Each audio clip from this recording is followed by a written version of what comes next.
Lovely to have so many people with us today. We are going to spend the next hour talking about newsrooms of the future, and we're going to start by going through a couple of slides from the Future Newsroom Study that we've done at FT Strategies, and we've got some wonderful guests today who I'll be introducing in a few moments as well.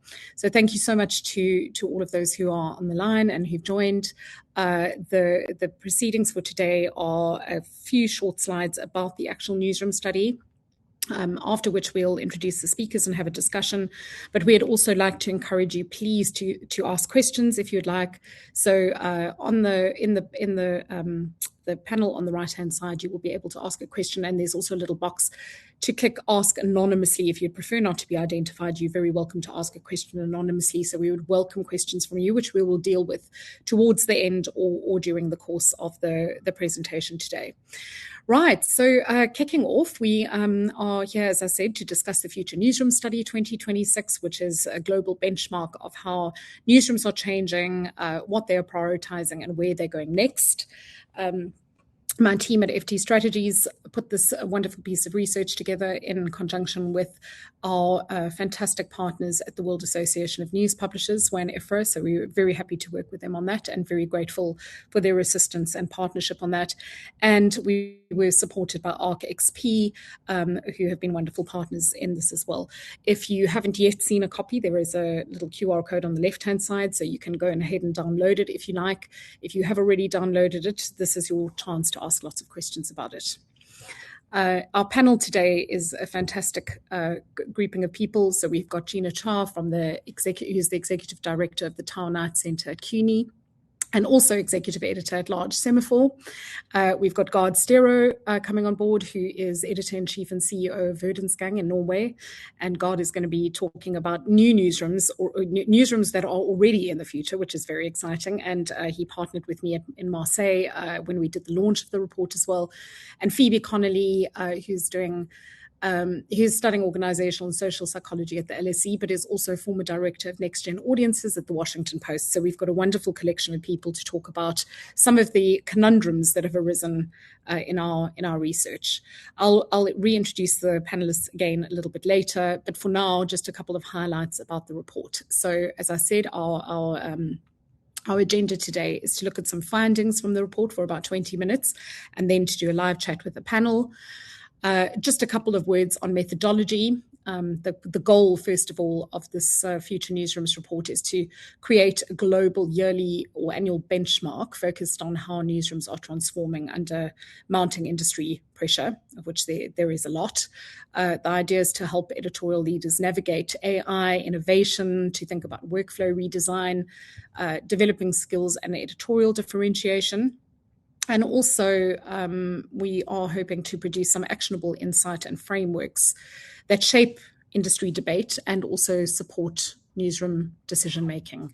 So we had a big agenda of things that we wanted to get through, and I hope that we've managed to do what we set out to do in this report. So we launched and gathered about 448 unique survey responses from newsrooms across 86 countries. A lot of the responses were from Europe and North America. As you can see, we had a really broad array of responses from different kinds of newsrooms, from hyperlocal, local, national and international newsrooms or news organizations, and across the range of generalist, specialist and aggregator type of news organizations as well. One of the things that the way that we put this report together is to think about the gaps that we spotted during the course of doing this research, and they are a gap in strategy. So defining who the newsroom is reporting for, what user needs it serves, for example, and what is the distinctive editorial value in newsrooms. We found a couple of gaps along the audience trust front, around capability and skills on both of those fronts as well. And we would definitely be very confident in saying that to really restore confidence in the future and to restore the confidence of newsrooms going into the future, their newsrooms very generally do need to redefine some of their core assumptions and work on some of the gaps that we found to be present. So this is just an interesting illustrative way of thinking about the one of the primary themes that came out of the research we did, which is really how we've moved from a mass market era of controlled distribution to thinking about search intent and very useful answers on search engines, a platform era, and now what we are describing as a community era. So the thesis here is that when generic content becomes much easier to produce, the advantage that we have shifts to what is harder to replicate, and that is original journalism and trusted relationships and communities, and those kind of communities that give audiences a good reason to return to our platforms. So just some highlights from the report. Firstly, most newsrooms lack confidence in their current editorial tools and technology, and we found only about 14% of our respondents that are being very confident in their technical stack. So particularly looking forward, are they confident in the tech that they have right now and into the future? The answer is generally speaking no, except for a fairly small minority. Also, on the theme of a lack of confidence, there's also a distinct lack of confidence in the structure of reporting lines and organizational structures within a lot of newsrooms, particularly in order to achieve the goals looking ahead. So what we found is that there's some confidence in the way newsrooms are structured right now, but looking ahead in a 3-year horizon, that confidence erodes somewhat, and it implies that there's a definite need there for more structured planning. The same applies to skills. So while most newsrooms are very confident in their current newsroom skills for today and the capabilities in a newsroom, so we're doing an okay job, we know what we're doing right now, this confidence also erodes by 16 percentage points actually when looking forward to the future. So again, there's a definite understanding that there is some kind of gap there in terms of skills and capabilities.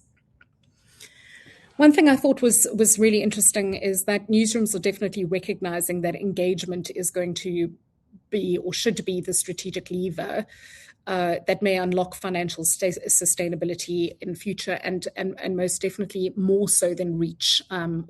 Although audience reach definitely still ranked quite highly, there was definitely a leaning towards audience engagement as being something that most newsrooms understand as being something to focus on, that is something that is going to help unlock financial sustainability in the future.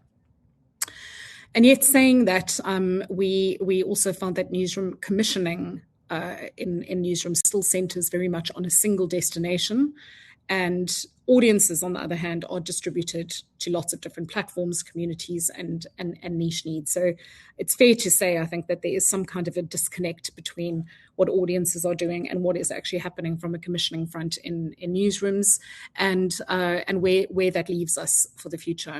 You can see that there's a piece from the Digital News Report on the right-hand side. For the first time, social platforms have surpassed TV and news websites as a source of news. Newsrooms, however, are still commissioning for one platform, and I would imagine for most of them that is going to either be the print newspaper first, or the website, or a single primary channel, and not thinking too much about what that looks like from a distribution point of view. A quarter of newsrooms still do not factor those strategic priorities into their decision-making about editorial coverage, and I thought there were some really interesting statistics around this. The levels of alignment between the strategy of the newsroom or the strategy of the company and the editorial are quite loose. And what we see is about 25% of newsrooms are primarily reactive, i.e., their priorities are driven by immediate news events and editor judgment, but there's very little explicit reference to the wider business's organizational or strategic priorities. About 42% of newsrooms describe their alignment to strategic priorities as being loosely aligned, and about 32% of newsrooms actually feel that those priorities or the business priorities are regularly communicated and considered, even when shaping or specifically when shaping editorial coverage, including what topics are invested in and also what formats or audiences are prioritized. And then in terms of journalists' time, which we thought was a really valuable thing to understand, despite the idea that we are very interested in engagement and building community, only 11% of time in the newsroom is actually spent on post-publication activities. So, for example, thinking about community engagement, audience feedback, analytics, thinking about headlines or format optimization. So the whole distribution piece post-publication, although it is seen as being very important, is not actually getting a good share of time in newsrooms. In fact, the majority of time is spent on production. And that includes writing, editing, fact-checking, doing multimedia production, CMS formatting in CMSs, and about 33% of time in pre-publication. So there's a lot of activity around researching, analysis, sourcing interviews, field reporting, etc. And of course, this definitely brings to mind what kind of advantages are to be had with AI in newsrooms as a result of this, and how we might streamline some of those pre and post production tasks to spend more time thinking about community. Now, AI success, which is a good follow-on, is mainly measured by time saved and efficiency, and that also doesn't really address the predominantly cultural barriers to adoption when it comes to AI. But the primary KPIs for AI success across the board were hugely the number one was time savings. So that is how people see AI at this moment, as basically, is this a possibility for us to save money, to save heads, to save resource? And that is being cooked into a lot of business plans as being a big saving for newsrooms in future. But the other kind of KPIs, cost reductions, engagement, revenue impact, volume, etc., etc. There was a large proportion of newsrooms that said that this is actually not yet defined. And in fact, although I'm not speaking about it right now, there's another stat in the research that says that a large number of newsrooms have no AI presence or person that is thinking about AI in newsrooms yet at all. So that was very interesting as well. There are definite barriers to wider AI adoption, and these include a lack of internal technical skills or AI expertise. Unsurprisingly, 52% of respondents said cultural resistance or skepticism, and also a very strong showing for unclear use cases or a lack of strategic direction. I don't think this should be too surprising to anybody, because many newsrooms do not yet know what they're going to be doing or what they're thinking of doing, and they are doing a very operating from a wait and see perspective, just to see where things are going to go with AI. Interestingly, and for me, this was quite a shocking stat, actually, because I don't think I'd realized how little attention is given to training of any sort in newsrooms. But structured training, which is really key to building confidence and capabilities in newsrooms, is just not present in the vast majority of newsrooms. So there is limited or no training at all. So 46% of respondents said they do some ad hoc training, 15% do no structured training at all. And then a couple of, slightly more do some supported training, a couple structured programs, and some more on a very low number on strategic development type of training. So those were just a couple of highlights, which we are going to come back and discuss. I think it's very fair to say that there's definitely no single answer to what a future newsroom should look like, but there are definitely a series of gaps that are worth using to frame that direction. As I said, you can read a lot more about this in the report. The gaps that we looked at are around thinking about strategy, audience trust. Trust is shifting from institutions to individuals, and one of the things we're going to be talking about today is creators, for example, and why creators are able to build such trust with audiences where we have traditionally not done that to the same degree in a lot of the mainstream press. And then these very vital areas around capability and skills, and what kind of skills we need for the future. So one of the things you will find in the report that I think is really interesting is the team scraped almost 3,000 job ads around newsroom roles and forward-looking roles, AI, all the different kind of capabilities we would expect to see in the future, and aggregated those into some of the skills, and definitely worth having a look at as well. So I'm going to come back to the slide at the end, but what we'll do now is move on to our guests and have some questions with them, which I'm very much looking forward to. So I think I'm just going to throw out a general question to start, which is how I started the presentation, which is around community. The study, argues or hypothesizes that we are very much now in the community era. Newsroom advantage shifts again towards original journalism. We're thinking a lot more about trusted relationships. I mean, I think we've all are learning lessons from the creator economy. Have become very interested in how to expose personalities to our readers in order to build these trusted relationships. For example, communities becoming more and more important, given that generic content is becoming easier to produce. So how do we differentiate ourselves? Now, what, in your view, and it's open to the panel, anybody, please feel free to take it, but what kind of things could future-facing newsrooms do now to build that kind of advantage, rather than simply optimize existing workflows, which is, of course, the temptation? Gina, do you want to pick it up? Sure.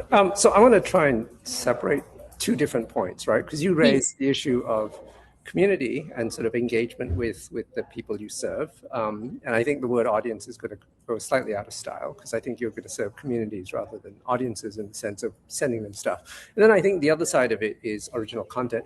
And I think the only thing I would say about that is that the two of them are not necessarily connected. You can do great original content and have zero community, and that's a way to move. And there's some business models around that. Primarily, I think, around the idea that you would have enough voice, have enough standing in a community that people want to see what you have, even though you are not, if you like, directly serving them, because you are turning out things that you think are valuable. The other strategy, I think, is to know your audience so well, to know your community so well, that you're actually serving them with what they need. And I don't know that it matters that what you're serving them with is entirely created by you. If you know this community needs, this and this and this. So, so my made up case, you serve a community of parents who have school age children, and and they're interested in how a particular policy might affect their child. Well, you could serve them by going out and getting that information for them on demand, on the fly, without necessarily having done any, if you like, original reporting to begin with. So I just think it's really important to sort of separate out the two. I think they're business models in both cases. There are business models of them combined, but it's not necessarily necessary that they live together. Thank you. Yeah. Phoebe or God?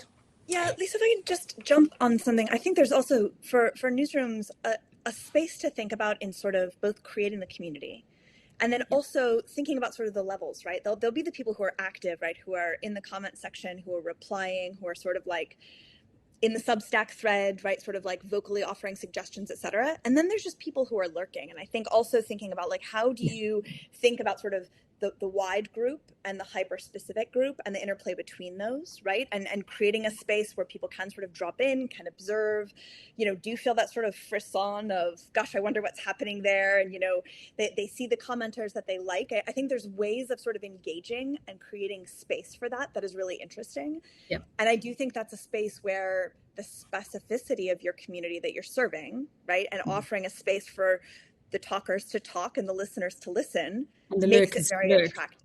Yeah. And I think we often are so afraid of focusing just on the talkers, right? That we forget that the lurkers are there to listen to the talkers, So thinking about those dynamics and creating a healthy space for that, I think can enlarge the people that are coming to you. God, I mean, tell us what you think. What do you think about community? I mean, we saying community. Is it a catch-all for engagement? What does it mean for us? I think it depends on your brand and your newsroom and your audience. And I totally agree with Gina that you have to separate these things. For me, I think, especially for us, we are a broad national news outlet that reaches half of the population every day. It's difficult to build a community around that. We can, of course, engage the users more, and we can have several services that keep them, that we can communicate with them in different ways than we do today. But for me, the most important thing right now is to understand what kind of unique content is most important for us, what is distinct for our brand, and double down on that. Because I think that when we're discussing unique content, knowledge reporting, that can be a lot. And you'd have to understand what you can do that really serves your audience needs and be really good at that instead of doing a lot of stuff. So for me, original reporting and distinct content is the most important thing right now. Yeah, perfect. Thank you very much. And I think that is a trend that we are most definitely seeing. Now, when we think about original content, some of the one of the trends that we're seeing is creators emerging as being really, quite genius at creating. Well, actually, it's often not original content; it's often a response to our original content. But when we do think about creators, my question is, they're an opportunity for mainstream, I don't want to say mainstream news, what should I say, professional news organizations, but also a challenge for traditional newsroom structures. So one of the things we looked at in the report, for example, is should people who are creators that are working in newsroom, should they be paid differently, for example, because they're bringing in a revenue source in many cases? And how should newsroom respond to the creator economy? What do you, where do you see this going? Are there hybrid models? Should we upskill journalists to resemble creators? Should we hire creators? What should we do? We are trying to do both. We are trying to do both. First of all, it's both an opportunity and a threat for us. In my opinion, I think we try to partner up with the creators that it's connected to our brand, that can help us to connect to a broader audience. And I try to partner up with a lot of them, and we see. But the problem is that I don't really understand what I can offer them. They have their business, they have their audience, they are production companies in themselves. So we have to understand what can we offer them to want to be a part of our organization. At the same time, when it comes to some of our reporting, I don't want to partner with creators. I want our reporters and our brand to be in the center of that reporting. So when it comes to the core of our journalism, I want to upskill our reporters to understand what they can learn from creators to communicate better with the audience than they do today. But I think that I see this as an opportunity, a new way of connecting with the audience, that we can learn from the creators. What do they do great? And as you said, they are not doing original reporting. They are using our content. They're just presenting it in better ways than we are able to do. Yeah. Thank you. Gina, did you want to chip in, or Phoebe? Okay. I think just to add to what Gard said, I do think that it's easy to sort of jump ahead to the question of like, are they on staff or are we partnering with outside creators? And that skips ahead from the first question, which is like, how does it connect to the core value proposition of your newsroom, right? So what is it that your newsroom is doing that you can contribute, right? So, and whether that's your own people then disseminating it as creators, or whether that's outside creators, right? But you have to, if you lose sight of that core value proposition, I think that's where we've seen creator programs go awry, is these creator programs or voices or hires or collaborations that never connect to the core value, which is why people are going to pay you in the first place. And that's where I think these experiments or full programs fall apart. That makes a lot of sense. Actually, Phoebe, yeah, sorry, can you speak, Gina? You okay? No, so I just wanted to say, I leave aside the business model issue here. I think the real question is, what are you trying to present? And apologies for the noise. I did not realize there's going to be a whole behind me. You're in a real live newsroom. Yes. No, but the key thing I would say is I think there's going to be two types of news. One is where I think voice authenticity really matters. And I don't know that you can just create it. It's not like you can simply say, this person's going to be a film star. Some people have charisma, some people don't. And so you can train, you can build for it, but as you can see from Hollywood, not everyone makes it. So I think that that's one economy. And then I think there's another economy where information is really sort of created, using a fair amount of AI assistance to create that information. And that's it's not bland. It's much more, there's a service layer. And I think there's I don't know if it's a star layer, but there is a very particular other layer. And how those two tie together from a business model point of view, I think is really complicated. Yeah. I'm definitely going to come back to you about some of those layers in a while, Gina, because we're going to get onto some discussion about structure and content structure and articles and what does an article mean in the future, for example. Phoebe, can I come back to you for a bit, and then I'd love God to maybe chip in on this one as well.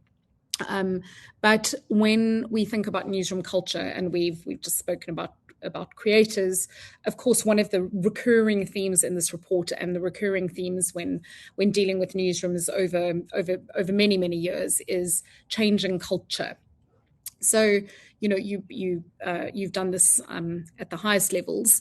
When newsrooms try to change culture around thinking about AI or video or younger audiences, what in your view usually is the blocker to progress?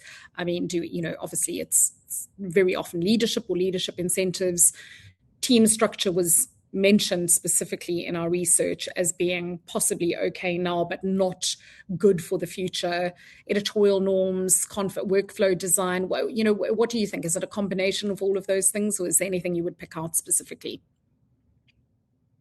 I mean, I do think it's a combination, and I do think that sort of the weights that any of those play very much depends on the individual organization. And certainly anytime you think about putting in place change in an organization, you could spend the first 6 months to a year just studying the organization as it exists. So you can't sort of get lost in the what is it going to successfully drive change. But I do think it's worth pausing and taking a little bit of just a level set to understand what drives culture, and I think within newsrooms, I think that the quick answer to that is, I'm always interested in looking at what are the sort of where do the conversations occur, right? Is there a news meeting that is particularly critical, right? Is there a decision maker who everyone goes to, right? When you sort of ask, who did you have to review this story with when it's a big investigation or a small investigation or something went through legal review? Who are those stakeholders, right, who sign off on it? Because then you're figuring out where are the sort of fulcrum points where power is located, where change occurs, what's the language that's used around that.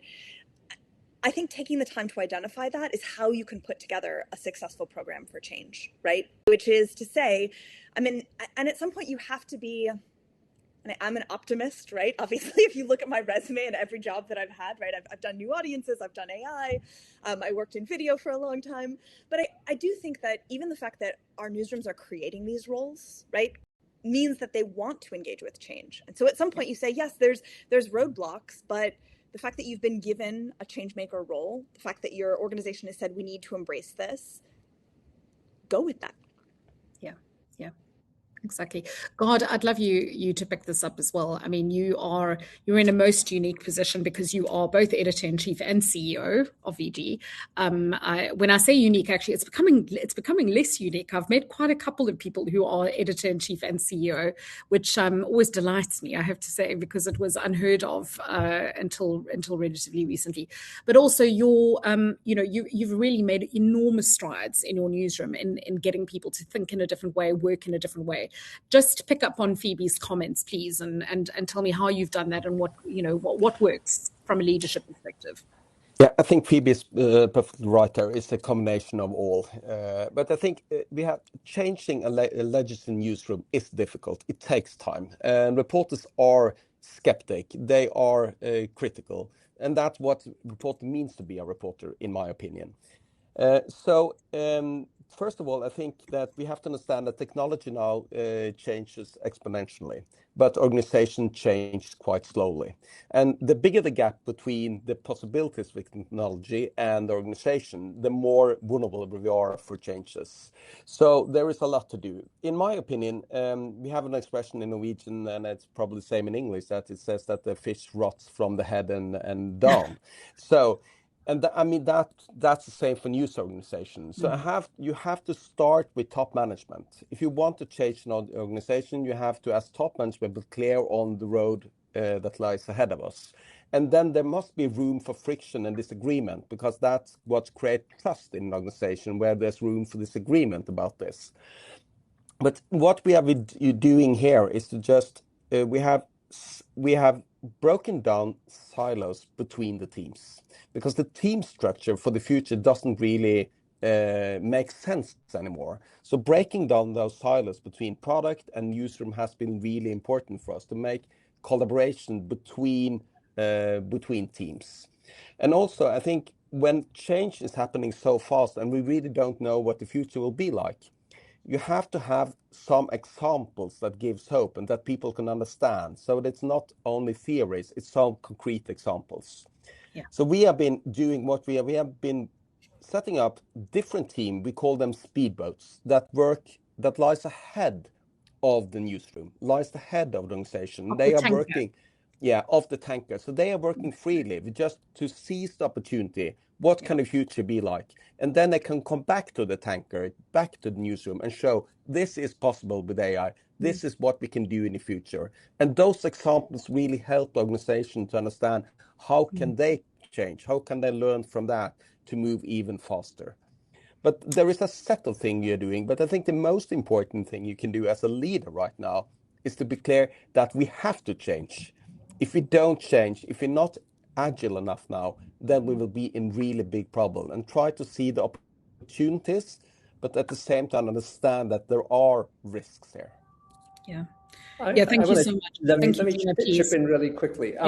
There's a couple of just not particularly useful points, but I'll say, like, one, if you're a startup, which I am, life is so much easier because we change it's not even changing every 6 months. We change every 6 weeks, and we just invent things. We're small, we're nimble, and that, it's not particularly helpful to everybody but certainly the idea of small is useful, and the idea of not fixed is useful. The second thing I would say is, God's absolutely right that the culture changes much more slowly. I don't think we have time. I think we have 2 years, maybe 3, to get with the program, and the pace of change is just terrifyingly slow. And then I think the third thing I would say is that it's the line, it's not me, it's you. It's you, it's audiences, it's people are changing how they come to information. We're very focused on ourselves. We're focused on what it is that we can do differently, how we should do things differently. We should be focused on what products people want. If we create the products, I'm not sure that the newsroom will follow or the organization will follow, but if we don't create the products, it doesn't matter what we do. And I think that's the real message I have for everyone. We don't start with how are we changing the product. We are not going to solve any of these problems. Should we dig into that a little bit around thinking about products differently and thinking about that evolution from, at one stage we were evolving from desktops to mobile. So, desktop was the new print for a while, and now websites are very kind of retro. And we're thinking about other ways to reach audiences, and there's a lot of discussion, a lot of thought, and a lot of concern about that. What is it going to take in future for newsrooms to be fit for purpose in terms of the kind of skills required to think about products and to think about nimble or agile ways of reaching audiences? Now, Gina, Semaphore is a great example of this, because the audience may not know, but if you could talk a little bit about the concept of the Semaphorum, for example, and what that actually, the Semaphore, what that means, the way you cover stories at Semaphore would be really interesting. And then I'd like to bring the other panelists in to think about story structure in the future, and what some of the technical challenges may be.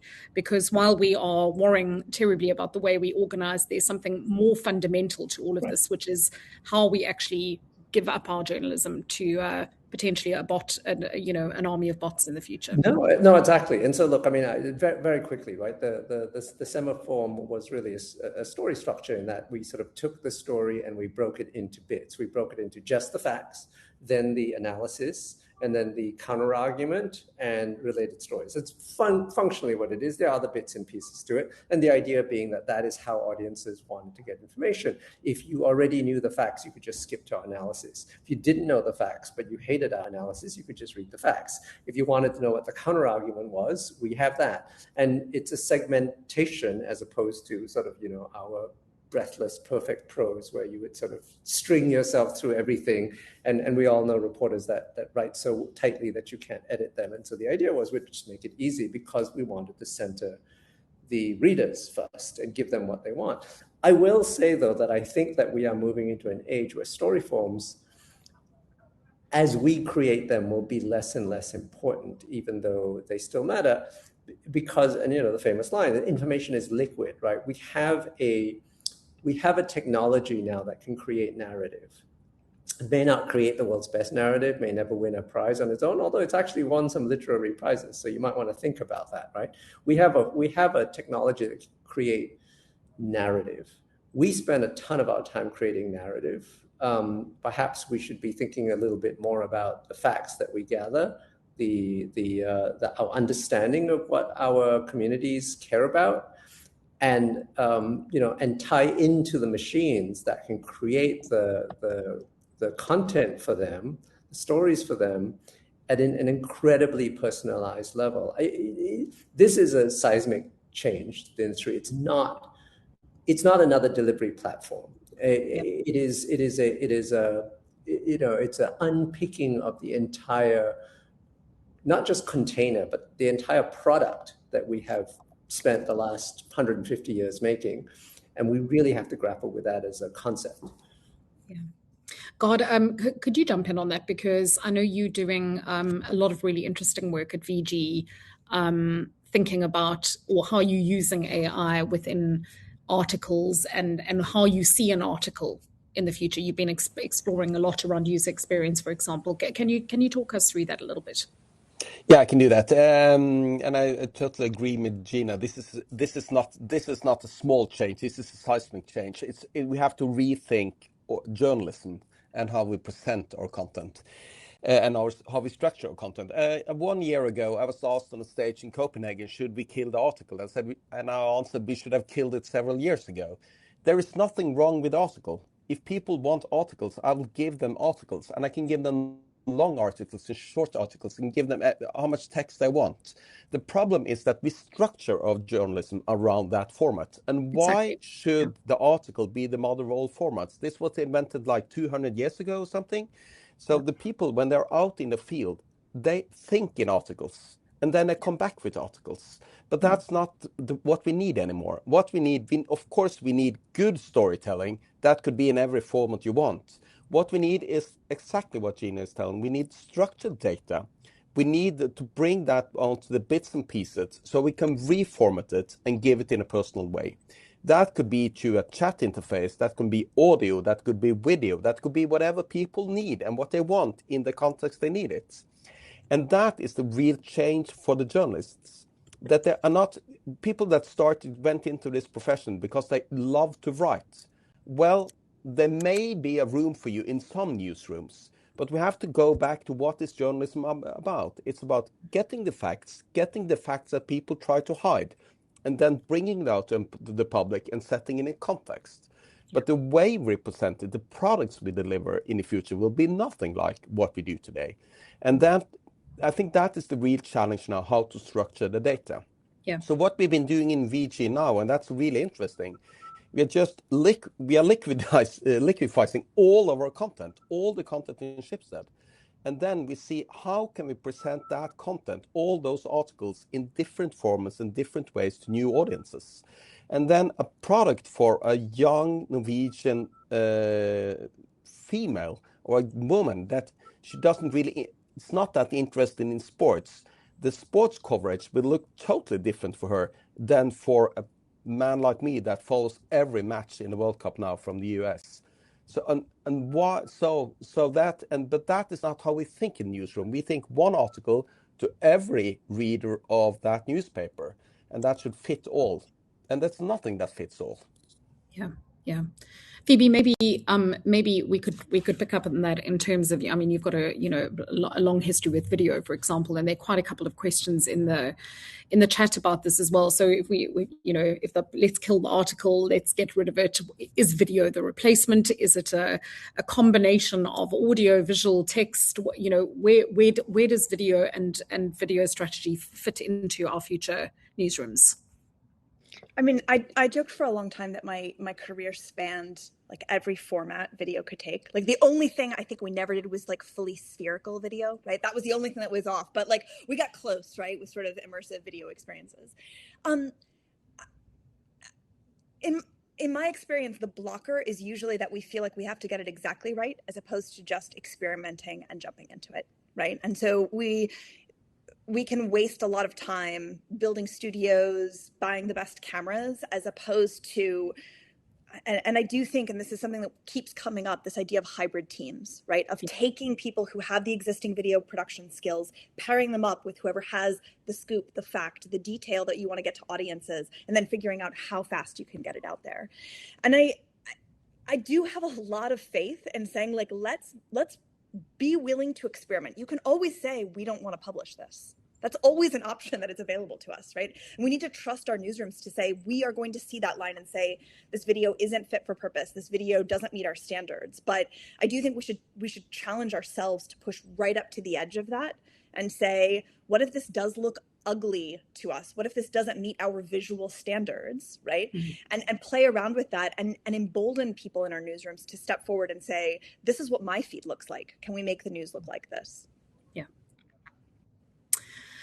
Can we move on to a couple of the audience questions, because there really are some fantastic questions in this.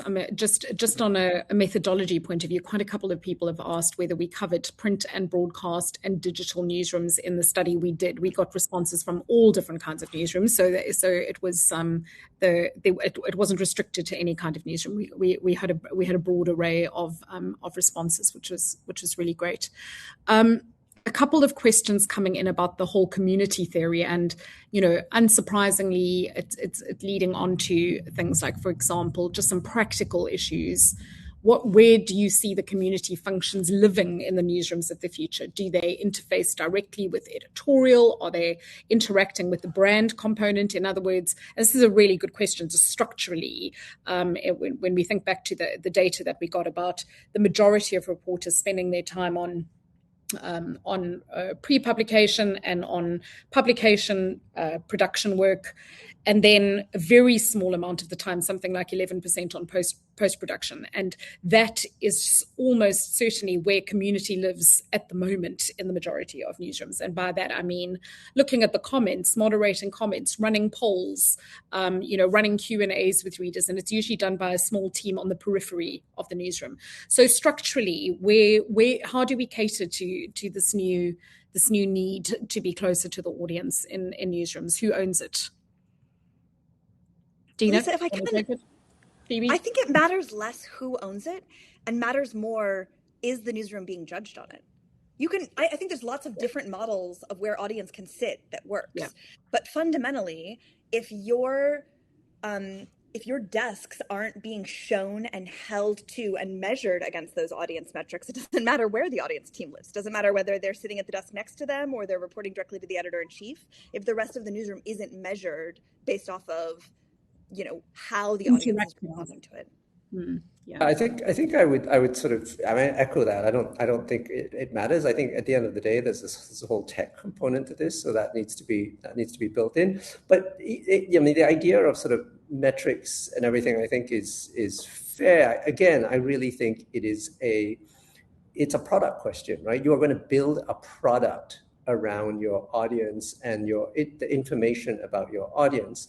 you will know that a particular reader really cares about this school, that their child is in that school, they have those classes. And when you write, when you gather the information, as God says, rather than write the story, when you gather the information you gather is going to be responsive to what what the people that you serve care about. And then it will be, and then at that point, whether it's the product team or whoever it is, creates that content for that individual reader. That's the flywheel that needs to be built. And to some extent, it doesn't matter who it reports to as long as it works. So just I'm going to play devil's advocate for a minute, and it echoes one of the questions that somebody has written in, which is, let me actually read it because I like the way it's phrased. I like the idea that editorial brands are working towards nicheification in order to super serve the audience or the community, but what sacrifices are made in terms of reach? Can you have editorial nicheification and brand reach simultaneously? And this, I think, really comes to the heart of the question, which is, we're saying community is really important. Why are we saying community is important? Because we want audiences to spend more time with our platforms. Why? Because in time we expect that will lead to more money and help us with sustainability. And we are hoping that we're doing a good enough job for that all to, as you mentioned, Gina, to become a self-fulfilling flywheel. I mean, is that the case? Is that, is investing in communities, is investing in platforms that are not on platform, for example, to build communities, to think about other ways of reaching our audience, does it pay in the long run? I think it does pay. I mean, and I'll say that Semaphore is a particular example, where we are, do a lot of events. And so that is community in a different way. It just happens to be in person. And that's a strategy. I think in the future, and it's not like at Semaphore we don't want to be big. We do want to be big, but big is relative, right? I mean, there's the New York Times has God knows how many tens of millions of subscribers now. I think the future is, with apologies to everybody who's trying to grow big, I think the future is anti-scale. I think the future is super serving. Now, you can super serve, 100 million different audiences, and good for you if you can do that. But by and large, I think if you don't super serve specific audiences and you can figure out how you can chain them together, it's not going to work. The goal of reach historically has been because you wanted to amortize your cost over as many people as possible, and that drives your margin. Yeah. In the future, I think your margin is going to be driven by a smaller group of people that really care much more about you. And again, if you can chain multiple different audiences together with some synergies between them, good for you. But I would start by figuring out which specific audiences you can super serve. Fantastic, thank you. Any comment on that, God? Yeah, I totally agree that I think the future is like that. I think you have to super serve some audiences, but it depends on what you're trying to achieve. I mean, for me, it's really important to have a broad reach from a VG perspective. We have different bands that are going into niches. That's the right way for them to do. But we are a national news outlet. It's really important for me to reach out a broad audience with my journalism, because I think my journalism matter if I want to have an impact in society. I need a direct relationship, and I need as many users as possible. So that's what when I'm trying to change, I'm trying to reach a broad audience. And then you have to have different metrics and different KPIs that are not than other media outlets. But I think Gina is right. I think that the future, I think that there will be fewer media outlets like VG, but a really broad audience like we have today, because there is no need for a lot of us. So you have to be really good at what you're doing, and if that is broad reach, then you have to be really good at that. But you can't do both things at the same time. At the same time, yeah.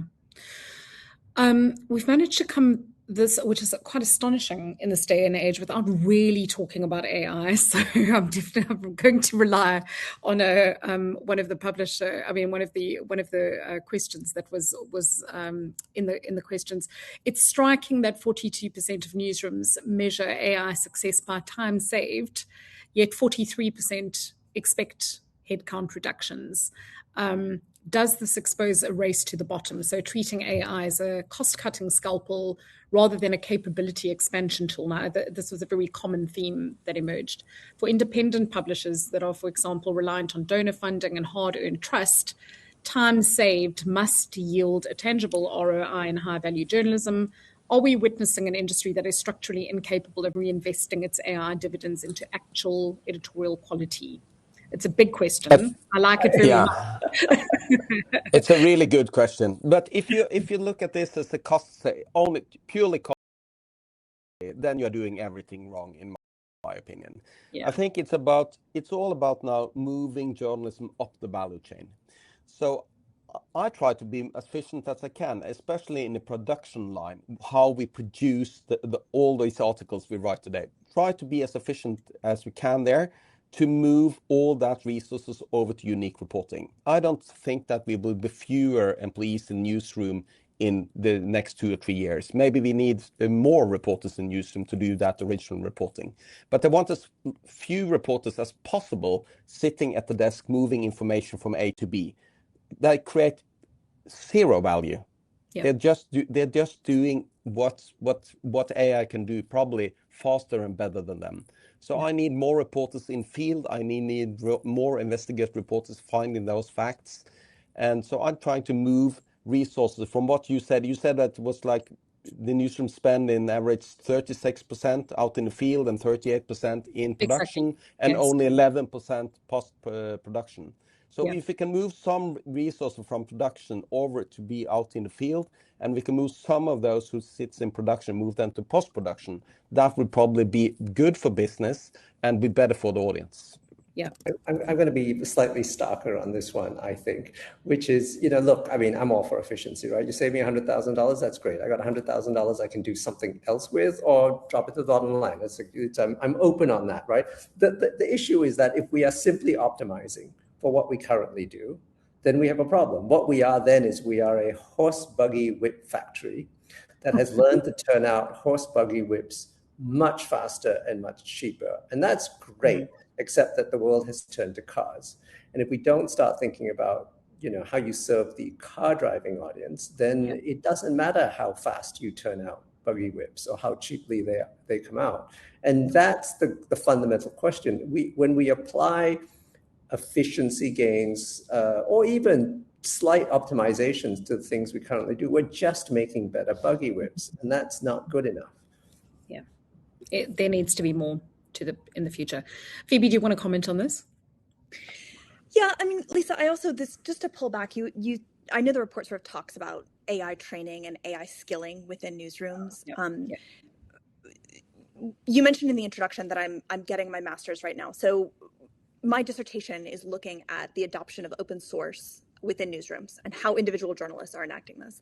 And one of my findings is that across the board, journalists described, they basically said it's useless to think about open source as like, go take a webinar. They said it happens in the moment of reporting, right? Where you say, I'm open to using a different technique to arrive at the answer, to fact check this, to unlock data. I think if we stop thinking about AI education as something that we can impose from the outside, that we can do a 6-week educational sprint on, and really say, how do we bring AI into that moment of reporting, of fact acquisition, of enriching the beats that we already have within our newsroom? That's where we're going to really see a shift in adoption of AI as a skill and as a technique. Yeah. I think you're very much right about that. I just wanted to mention, just on a sort of a housekeeping issue, my brilliant colleague Lamberto Lambertini, who was co-author of this report, is answering some of you in the actual comments. So please, if you just going to have a look there, he's put some examples of some newsrooms that are doing community or community media brilliantly, and he's very open to taking any further questions beyond this as well. So do go and have a look. If we haven't answered your question in the discussion, it may well be in the actual chat as well.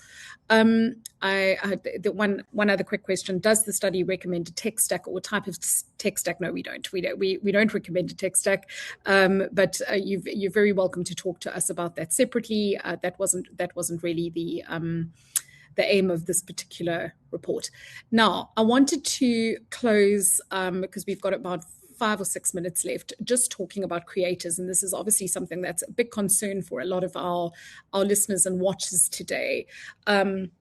Which is, say, for example, an organization spends years in developing a journalist. And I really am loving this, I have to say, because it's fascinating to see how many newsrooms are embracing the idea of creators and trying to turn people who have never, ever, ever even been in front of a camera into creator-like personalities, which I think is fascinating and sometimes brilliant, and sometimes just plain weird. A lot of really big